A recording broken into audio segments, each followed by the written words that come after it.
हाँ जी, हेलो। जी हाँ, हेलो। हाँ जी, नमस्कार। मेरी जी बात बाबा, नमस्कार नमस्कार। क्या मेरी बात मगहिया जवान के गौतम सिंह जी से हो रही है या समर सिंह जी से हो रही है? जी गौतम बात कर रहा हूँ बाबा। चलिए, बहुत बहुत धन्यवाद। एक जी चीज बाबा। आपसे कहना चाहेंगे हम कि हाँ हाँ जी बाबा। मेरा कुछ सवाल होगा आपसे, लेकिन मैं इसको रिकॉर्ड करूंगा और आपकी अगर अनुमति होगी तब रिकॉर्ड करूंगा।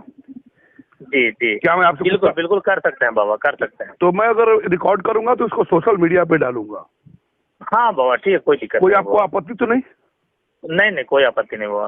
अच्छा, चलिए, बहुत बहुत धन्यवाद कि आप भोजपुरी के पुकार में आपको आज हम जोड़ते हैं। और कुछ सवाल है मेरा कि अभी अच्छा, लगातार विवाद खड़ा हो रहा है कि आप सबसे बात करते हैं, मगहिया जवान से कोई सवाल खड़ा नहीं करते हैं। आखिर अच्छा क्यों? जी। जबकि मगहिया जवान खुलेआम गाली गलौज करते हैं लोग, आप सवाल उनसे क्यों नहीं करते? हमने बोला भी कि अगर उनसे फोन से मेरी वार्ता होती है तो मैं जरूर उनसे पूछूंगा। आप एक चीज बताइए कि आज जी भोजपुरी अश्लीलता को लेकर के आप पर भी जो सवाल उठ रहे हैं कि आप खुलेआम गाली गलौज करते हैं और धमकाते हैं, इस पर आपको क्या कहना है? जहाँ तक गाली गलौज की बात है बाबा, तो मैं गाली गलौज तो वैसे लोगों को किया हूँ जो हालांकि हमें नहीं करना चाहिए था, लेकिन हम भी इंसान हैं बाबा और तकलीफ दुख हमें भी होती है जब माँ बहनों के ऊपर कोई बात करता है, माँ बहनों की गालियाँ देता है। और धमकियाँ का जहाँ तक बात है, मैंने कभी तक आज तक किसी को किसी प्रकार का धमकी नहीं दिया। अगर ऐसा किया तो साक्ष्य अगर किसी के पास है, ऑडियो है हमारा, वीडियो है हमारा कि किसी को धमकी दे रहा हूँ, तो वो सोशल मीडिया पे डाल सकते हैं, मुझे बता सकते हैं। हाँ, गालियां मैं दिया हूँ, उन्हें दिया हूँ जो हमारे कमेंट्स बॉक्स में अश्लील कलाकार के कुछ तुच्छ पालतू लोग आते हैं, गालियां देते हैं। मैं भी अपना आपा खोकर दिया हूँ बाबा। अच्छा, ये तो हो गया कि आप आपा खोकर दिए हैं, लेकिन एक चीज हमको इतना बता दीजिए कि अगर कोई गाली देता है उसको पलट के अगर हम गाली का जवाब गाली से देते हैं तो कहाँ तक उचित है? बाबा वो अब समय तो वह नहीं, अब लोग इतना प्यार से मानते हैं तो मुझे भी, मैं आपका भी बहुत सम्मान और आदर्श मानता हूँ। कहीं न कहीं आपके ही पद कदम चिन्हों पे चल रहा हूँ। और हालांकि आपने जिस प्रकार से मुहिम को निरंतर चलाने का प्रयास किया, आज तक भी चला रहे हैं 10 वर्षों से, तो मुझे लगा कि बताइए, एक हमारे गार्जियन पिता स्वरूप होकर इतना मेहनत गली गली जाकर यहाँ वहाँ जाकर कर रहे हैं, तो मुझे लगा कि हमें आना चाहिए। अब लोग अगर प्यार से मानना होता, मैंने मंथन किया बाबा, तो आपसे भी मान लिए होते, वो आकर उनको कहना चाहिए था कि नहीं नहीं, इतना मेहनत करते हैं, हमारे पिताजी की उम्र के होके, बाबा की उम्र के होके, फिर भी नहीं। लगा कि भैंस के आगे बीन बजाओ, बैठल भैंस पगुराए, वही वाला दशा वो लोग समझ लिए। हाँ, मैं गाली नहीं, कड़वा शब्दों का प्रयोग करता हूँ, बोलता हूँ यही कि जो तुम कर रहे हो, या तुम्हारी माँ बहन सुनेगी, घर में बेटी जवान है, माँ जवान होगी, बहन जवान होगी, तो कैसा लगेगा। और जहाँ तक हमारी भी शिकायत रहती है बाबा, लोग कहते हैं कि तुम्हारे भी एपिसोड को तो तुम्हारी माँ बहन नहीं देखेगी। अरे भैया, मैं तो रिस्ट्रिक्टेड करता हूँ, मैं माँ बहनों को मना करता हूँ, जो भी कनेक्टेड रहते हैं हम उनको मना करते हैं कमेंट करने के लिए। हम एपिसोड डीजे में बजाने के लिए, बर्थडे पार्टी में बजाने के लिए थोड़े, हम तो जागरूक करने के लिए लोगों को बताते हैं। नहीं, हम एक चीज आपको यहाँ ब्रेक करेंगे हम, क्योंकि इसलिए ब्रेक करेंगे, अगला कुछ भी करता है तो समाज में वैसे शब्द हम नहीं परोसेंगे जिस शब्दों से समाज आहत हो या अंगुली उठे। बात समझिए, हम लोग की लड़ाई जागीर से नहीं है, हम लोग की लड़ाई किसी से घर मकान से नहीं है, जमीन जायदाद से नहीं है। अगला अगर गंदा करता है तो मेरा काम है समझाना। देखिए, मैं 2010 में जब शुरुआत किया था तो मुझे नहीं लगता था कि वो काम पर पहुंचेगा, और इसमें आप लोगों का बहुत बड़ा सपोर्ट रहा। नहीं, सब सौभाग्य है हमारा कि आप एक अपने परिवार में हमको स्थान दे रहे हैं। हाँ, कुछ लहजा के कारण शिकायतें मिलती होगी, इसका स्वीकार करता हूँ मैं। नहीं, लहजा ही नहीं, कुछ और ऐसा जैसे आप किसी के नामों का नामकरण करते हैं जो मुझे नगवार लगता है। हाँ, बिल्कुल सही कहा आपने बाबा। देखिए क्या है ना कि कुछ कलाकार हैं जो कहते हैं कि हम ट्रेडमार्क ले लिए हैं, सेंट्रल गवर्नमेंट से हम परमिशन ले लिए हैं, तो बाबा हमको 20 लाख लगा के अपने परिवार को बर्बाद और सड़ाना नहीं ना है। काहे हम नाम लेंगे, तो हमको तो वहाँ मजबूरी रहता है। मैंने आज तक पे इंटरव्यू दिया, मैंने न्यूज 18 पे दिया, सब पे मैं बताया कि मजबूरी है हमारा उपनाम लेना कुछ कलाकारों का। अब एक कलाकार ट्रेडमार्क करवाए हुए, भोजपुरी के इतने बड़े बड़े कलाकार इतने पैसे वाले हैं कि सब ट्रेडमार्क करवा के रखे होंगे, तो उस डर से मैं लेता हूँ सबका उपनाम, और कोई इसके पीछे कारण नहीं है। अच्छा, चलिए, ये तो हो गया, लेकिन उपनाम के पीछे जैसे आप एक शब्द का इस्तेमाल करते हैं कोठा पुत्र, ये उपनाम कैसे हुआ हमको ये बताइए। बताता हूँ आपको। जैसे जिस व्यक्ति का नाम मैंने कोठा पुत्र रखा जी, उस व्यक्ति ने मुझे आधी रात को फोन करके मेरी माँ बहनों की गालियां दिया।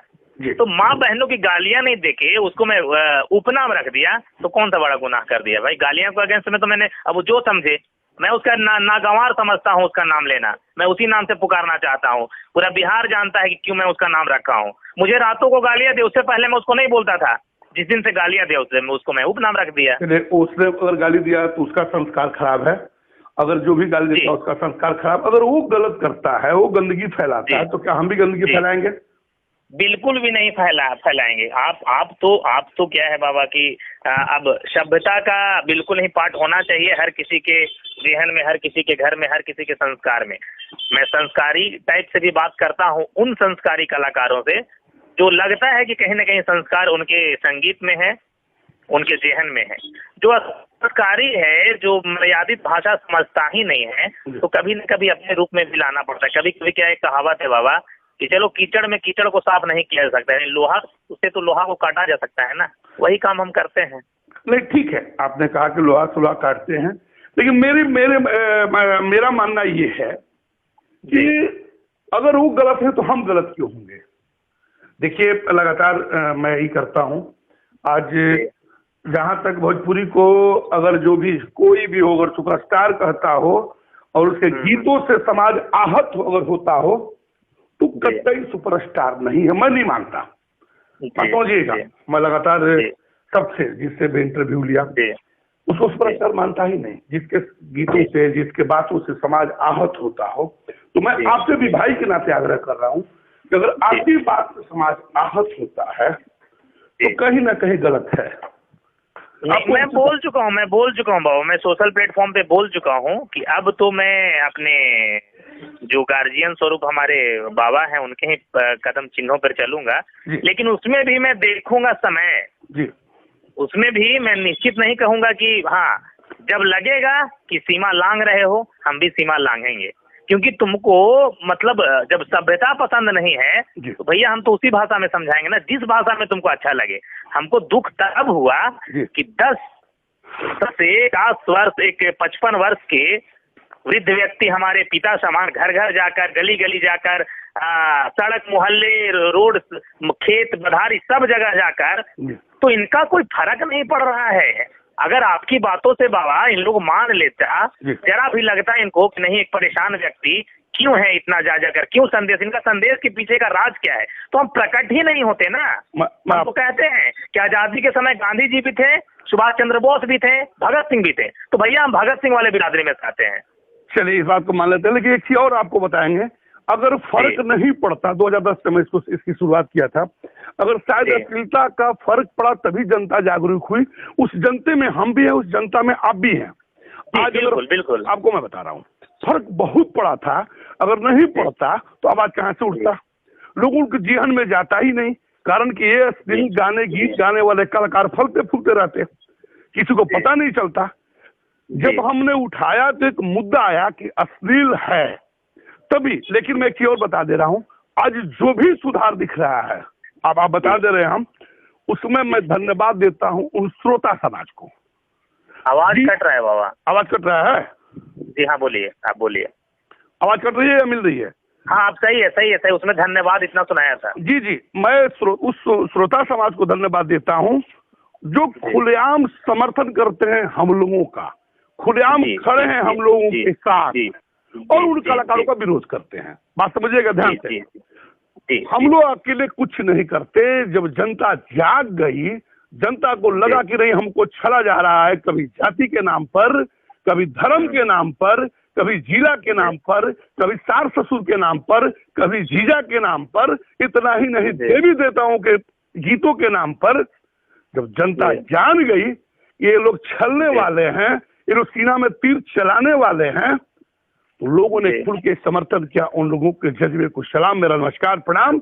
नहीं तो हम लोग कुछ नहीं कर पाते। लेकिन हम लोग कहीं ना कहीं बाबा, कहीं ना कहीं अगर कोई जागा है, मैं भी आया हूँ तो आपको देखकर ही आया हूँ, इसको मैं भी एग्री करता हूँ। हाँ, लेकिन सब लोग नहीं समझे आपकी मानसिकता को, आपके मुहिम को, आपके कदम को हाँ समझे। आपके उस दौर के उस कलाकार शब घर से आने वाले भरत शर्मा जी ने आपके मुहिम को समझा, मदन राय जी ने समझा, विष्णु ओझा जी ने समझा, देवी समझी, कल्पना समझी, ये सब कलाकार समझे। पर आज करके कलयुगी कलाकार समझे कहाँ बाबा, कहाँ समझे। आपकी बातों से बिल्कुल सहमत हूँ, लेकिन मेरा बस एक ही सवाल आपसे बस रहेगा, एक आग्रह भी रहेगा, एक विनती भी रहेगा कि अगर कोई जल्लाद है तो हम लोग, अगर कोई कसाई है तो हम लोग कसाई की तरफ पेश नहीं आएंगे। मान लीजिए कि अपने कोई भी अगर गलत शब्दों का इस्तेमाल करता हो या गलत गीतों का इस्तेमाल करता हो तो हम लोग सभ्यता पूर्वक अलग जगाएंगे और वैसे कलाकारों का घुटना टेकवाएंगे। हम सभी मैंने तो कफन मान लिया, हम दोनों भाइयों ने कफन मान लिया है कि माँ बहनों के मान सम्मान के लिए गीतों के जरिए जो अपमानित किया जाता है, जहां तक जाना पड़े कानून व्यवस्था इन लोगों को ट्रोल जिस प्रकार की कदम उठाया जाए हम लोग उठाएंगे और बंद करके रहेंगे। हम लोगों ने भी शपथ ले लिया। एक चीज और कहेंगे कि आज एक सुझाव है मेरा, कोई भी एकदम बाबा, कोई भी उपनाम नहीं, जो भी गलत करेगा डंका के चोट पर नाम लेके हम लोग बोलेंगे, उपनाम नहीं, किसी को गाली नहीं देंगे जी। हम लोग जो भी हमसे तो बाधाएं करवा लेंगे आप, मैं तो मान जाऊंगा, मुझे तो पता है, मैंने तो एक्सेप्ट कर लिया न्यूज 18 के जो राष्ट्रीय चैनल जी। लेकिन जो हमारा उपनाम रखता है उसका क्या है, वो कैसे मानेगा बाबा। देखिए अगर हमें भी तरह तरह के उपनाम रखे हुए हैं। मैं आपको बता रहा हूँ, मुझे पता है कि उपनाम रखे हैं लोग, हम लोग कानून का सहारा लेंगे, हम लोग डायरेक्ट विरोध करेंगे, हम लोग का विरोध में शालीनता रहेगा, नहीं जल्लाद और मानव में अंतर क्या रहेगा। मैं पूछता हूँ बिल्कुल मैं आपके शर्त को मंजूर करता हूँ बाबा, पर मेरा भी एक आपसे निवेदन और आग्रह यही रहेगा कि मैं आपके बातों को 3 महीने तक एकदम as a bound, as a voice आप रिकॉर्ड कर रहे हैं, लोग सुनेंगे। मैं इतना वादा करूंगा 3 महीनों तक इन लोग की हर एक मनमानी को मैं बर्दाश्त करूंगा, फिर अपने पुराने अंदाज में आएंगे जैसे ये लोग भाषा को समझते हैं, जैसे बिलबिलाते हैं। मैं आपको एक चीज बता रहा हूँ, कुछ ऐसे यूट्यूबर है जिनको इंडस्ट्री बोलने नहीं आता, भोजपुरी नहीं बोलने आता, वो अपने को पत्रकार कह रहे हैं। बात समझिएगा, पत्रकार वही है, पत्रकार समाज के लिए आईना होता है, देश के लिए चौथा स्तंभ होता है। लेकिन इन कुछ राइटरों ने जिनको बोलने की औकात नहीं है, जिनको सीखने की लोग तो बाबा 2-2 माइक लेके, सबसे बड़ा अगर कोई बर्बाद हो, कोई मन बढ़ाया है ना, प्रमोटरों का, लेखकों का, मैनेजरों का, कौन जानता था बाबा, कौन, मुझे बताइए ना आप, मुझे भरत शर्मा जी का प्रमोटर और राइटर का नाम आप बताइए, आप तो उनके दौर के नहीं है ना। आपको बता रहे हैं, बढ़िया है, प्रमोशन दे, इसके लिए हम खुश हैं, लेकिन जो गलत न्यूज है, बाहर कुछ अंदर कुछ, एक बहुत खराब बात है कि बाहर थंबनेल कुछ रहता है और अंदर कुछ रहता है। अब किसी पत्रकार का न्यूज में ये आए कि फलाना की रेलाई, तो हमको लगता है उसका कहीं ना कहीं संस्कार खराब है, तभी रेलाई की बात आती है। रेलाई शब्द हमारे हिसाब से अच्छा नहीं है, लेकिन कोई पत्रकार इस तरह का लिख ही नहीं सकता, जिसके संस्कार खराब है वही लिख सकता है। कारण कि कहां से न्यूज में आ गया कि फलानों की रेलाई, ये क्या शब्द होता है। लेकिन सवाल ये है कि उनको ज्ञान नहीं है, बौद्धिक का ज्ञान नहीं है, संस्कार नहीं है, वो तो कुछ भी लिख सकते हैं, इतना ही नहीं है। नहीं, भोजपुरी के विरोध के साथ साथ वैसे लोगों का भी मैं विरोध करता हूँ, उस प्रकार का लोगों का मैं किसी को नहीं छोड़ता। मैं तो भैया सीधा सी सवाल है बाबा कि मैं गलत का विरोध करता हूँ, चाहे गलत करने वाला पत्रकार हो या फिर कलाकार हो, दोनों में कार लगा हुआ है। मैं तो ऐसे लोगों को बोलता हूँ, ये कौन से पत्रकारिता होता है भैया, ये खाना खा रहा है वो भी दिखा रहा है, तो वो अगला आदमी गाली गा रहा है, उसे कभी सवाल तुम नहीं किया कि काहे तुम गाने को चुराए हो, काहे चुरा लिए गाने को। लेकिन उनको तो बाइट चाहिए ना, उनको बाइट चाहिए, मौका मिल गया, अगर उनसे कुछ सवाल कर देंगे तो अगली बार तो बाइट देगा नहीं। बहुत सारी चीजें हैं, इसको समझना होगा। बिहार के पूरे जनता को, यूपी के जनता को, सारे लोगों को समझना पड़ेगा इन लोगों की मानसिकता। तो कौन व्यू से बातों के लिए आवाज उठाया है। बिल्कुल, अगर मैं जो भी यूट्यूबर मेरी बात को सुनेंगे या जो फेसबुकर सुनेंगे, मैं एक चीज आपसे आग्रह करना चाहता हूँ, विनती करना चाहता हूँ कि सब लोग बोल रहे थे कि आप मगहिया जवान से सवाल नहीं करते हैं, तो मैं मगहिया जवान से आज खुलेआम सवाल किया। मैं एक बात और कहूंगा कि मगहिया जवान आखिर अब मगहिया जवान को आवाज उठाना क्यों पड़ा। मगहिया जवान का गाली गलौज गलत है, मैं भी मगहिया जवान के गाली गलौज का सीधे सीधे बहिष्कार करता हूं, लेकिन आज मगहिया जवान को बोलने का मौका किसने दिया, ये जनता को सोचना होगा, भोजपुरी समाज को सोचना होगा, जगना होगा। कारण कि अगर रास्ता नहीं मिला होता तो शायद आज अनंत कुमार तिवारी को बोलने का मौका नहीं मिलता, शायद मगहिया जवान को बोलने का मौका नहीं मिलता, या किसी को भी बोलने का मौका नहीं मिलता। तो मैं तमाम राइटर, तमाम कलाकारों से कहता हूं कि अगर कहीं आप मौका देते हैं किसी को बोलने का, तो ये आपके ऊपर ही जाएगा। कारण क्या है? बिल्कुल बिल्कुल बिल्कुल बाबा, कारण क्या है कि अगर आप मौका नहीं देते तो किसी को बोलने का नहीं मौका मिलता। हाँ, ये बात जरूर है, गाली गलौज को मैं विरोध करता हूँ, आज भी किया हूँ, डायरेक्ट देखिए कि इनसे भी मैं सुनहरा वचन आज मैं एक आपके आज इस ऑडियो के जरिए मैं सबको देता हूँ। सुनहरा वचन है, वादा है हमारा, और हम वही कहते हैं जो करते हैं।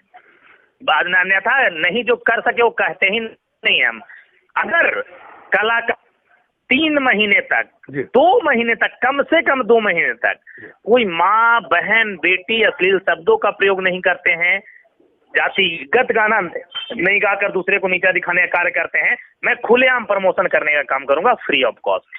तो मैं तमाम लोगों से एक चीज कहना चाहता हूं कि जो भी इस वॉइस को सुन रहे हो, कृपया अगर विरोध भी करता है तो विरोध में भी शालीनता झलकनी चाहिए, संस्कार झलकनी चाहिए, सभ्यता झलकनी चाहिए।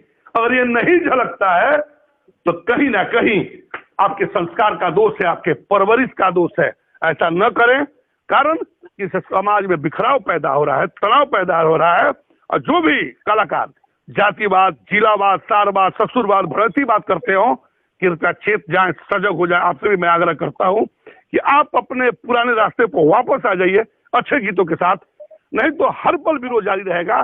पहले एक अनंत कुमार तिवारी, एक मगहिया जवान करते थे, अब हर घर से अनंत कुमार तिवारी मगहिया जवान निकलेंगे, लेकिन सभ्यता के साथ, शालीनता के साथ, न कि गाली के साथ। बिल्कुल बाबा, बिल्कुल। मैं तमाम लोगों से कहकर अपनी बातों को समाप्त करता हूं और मगहिया जवान से भी आग्रह करता हूं, आगे के शब्दों में गाली गलौज नहीं, हम लोग सभ्यता, शालीनता के साथ करेंगे।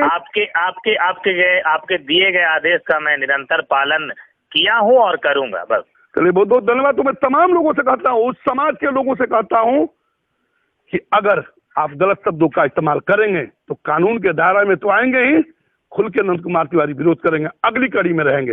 इसलिए गाली गलौज नहीं करें। अगर आप किसी का भी विरोध करते हो तो उसमें तर्कयुक्त होना चाहिए, उसमें तर्क होना चाहिए, बिना तर्क का विरोध नहीं होना चाहिए, लेकिन विरोध में भी शालीनता होना चाहिए, गाली गलौज नहीं होना चाहिए। इसी बातों के साथ बहुत बहुत धन्यवाद देते हैं श्री गौतम सिंह जी को, तमाम भोजपुरी समाज के उन लोगों को जो साथ दिए हैं। आप निरंतर साथ देते रहें। जो भी गलत गाएगा, आपको भी हमारा दंडवत बाबा, प्रणाम जी, बहुत बहुत धन्यवाद। जो भी गलत गाएगा उसका विरोध खुलेआम जारी रहेगा, चाहे वो कोई हो। मैं बताता हूं, स्पष्ट बता देना चाहता हूं कि विरोध कभी बंद नहीं होगा, कार्रवाई कभी बंद नहीं होगा, ये निरंतर चलता रहेगा। इससे सजग हो जाइए, सतर्क हो जाइए, चेत जाइए। साजिश के तहत हमें रोक लेंगे, साजिश के तहत आपको रोक लेंगे, लेकिन जो जाग गया है लाखों में, सैकड़ों में जनता, उसे कैसे रोक पाएंगे? वो तो मगहिया जवान और अनंत कुमार तिवारी बन के तो आएंगे ही ना। बिल्कुल आएंगे, बिल्कुल आएंगे। तो कुछ धन्यवाद, कुछ प्रणाम, बहुत बहुत धन्यवाद।